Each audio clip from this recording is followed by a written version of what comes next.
What's up, guys? My name is Rich. I run AK Growth. It's a branding studio that specializes in intent-driven marketing, and that ranges from content strategy to branding strategy to conversion funnels to traffic loops, all different types of stuff. And one of the first things that I want to talk to you guys about today is how you should be approaching your website builds, and how you can infuse intent-driven marketing into them. Because a lot of people can build you out a site, but just because they can build you a site and just because it can look good does not mean that it can perform and do what you really want it to do. So let's get into it. When you need to go get a website done, you need to go get a website built, you're probably going to reach out to an external source, whether it's an agency, a person, a group of people, etc. In that scenario, you're usually translating to the designers, to the developers, that you want it to look a certain way and you want it to say a certain thing, you want it to have a certain message to your customers, because that's generally what people are getting their websites built for, updated, redone, whatever, in the first place. When you're telling that agency what you want, you're missing out on a lot of important information, and that information is generally the intent-driven part of the website as to what gets people to psychologically click, what gets people to psychologically move through the website, and what gets people to actually read your content. Because you can go look at your analytics and be like, oh look, I got 500 views yesterday. How many of those views actually read what was on the page is debatable, and generally most people do not read, or they don't read very well in terms of getting what you want to say to them. That's why video is so powerful. But video is not the right answer to every situation. Websites need to have sort of static environment to them sometimes, and that's fine, right? Especially when you have outside customers and outside prospects dealing with you.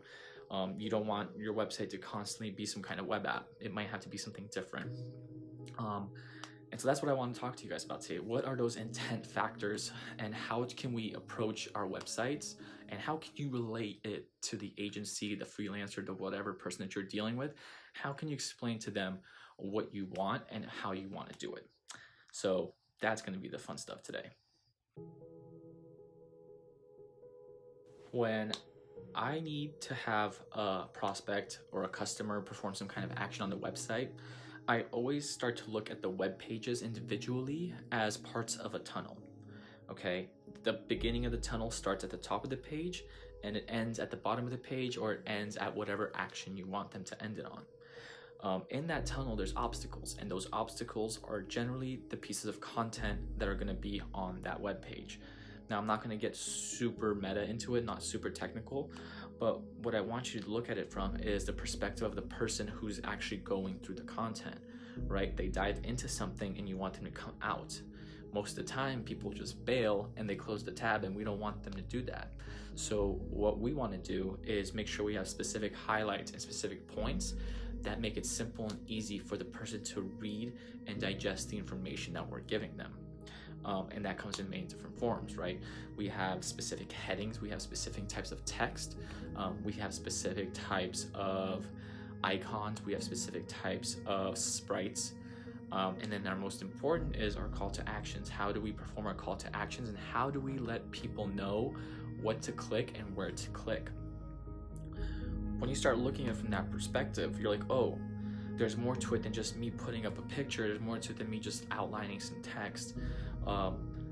You kind of start seeing it as a little playing field, and that's how I visualize it. I really see a website more of as a 3D object, and once again, the customer is going into the tunnel, right?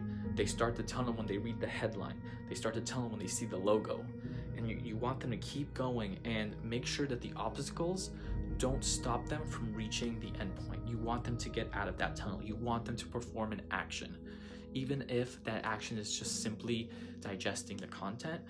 But I never just recommend doing that. One of the biggest mistakes I see is when people try to overload how much stuff is on the web page or above the fold or whatever. It's great that you want to give your prospect and your customer all the easiest amount of information like the easiest access to the information, but that's not the right way of approaching it, and it's gonna really just distract the person, and they're not gonna be able to actually take in any of that information. Just because they can see something, just because they can read something, does not mean that they were able to absorb what you were saying, right? So much is lost in the actual transfer in the communication. Your communication might be A1, but if the other person doesn't receive it, right, or if it isn't able to store it because there's too much other stuff going on, that's a big problem. And that means you're not able to get your message across to your customers, your prospects, or whatever. So now that I'm starting to give you some ideas as to how I approach and view websites in general, you can kind of start thinking about it from a different perspective. Now you're starting to actually look at the intentions of the people. You're starting to look at the intentions of the views versus simply the actions of the views, because anyone can click something. What does that really mean? Like, what is lost in that translation process? That's what we're trying to figure out, right? And so we approach everything with the intent. What's the intent of you doing something? What's the intent of that person doing something? And how can we lay that out on the web page so that the person receives our message as clearly as possible, without any distractions, without any other types of problems, so that we can focus on working with them, fixing their problems and working with their solutions and all that kind of good stuff. So I want to leave you guys with this today. When you're building websites, when you're creating content, when you're filling out your profiles, and you get the views and you get the sessions and you get the unique visitors and all that kind of stuff, just know that there's more than just a number behind it, right? There's a whole multitude of a person with context, with intelligence, with problems, with situations, with emotions that single digit will never be able to explain. So when you start understanding there's a lot of different variables involved in a lot of different people, and sometimes things just don't work out the way you expect them to, start driving the actions of your visitors with intention. Start driving it with real intent. You want them to do this. How are you going to get them there, right? How are you going to lay out the content? How are you going to position the way you work with people so that they can understand what you want them to do? They can understand what you're about. And you can build that context out so that people don't lose that communication. It's never lost in the translation process, because you took things from an intent-driven approach, right?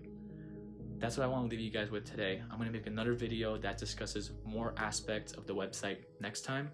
Hope you like this. Please give me a comment. Please give me a like. Please subscribe. Whatever you got to do. Please say hi. Hope you're having a great day. It's Monday. I'm in the Bay Area in California. The sky's clear. Life's great.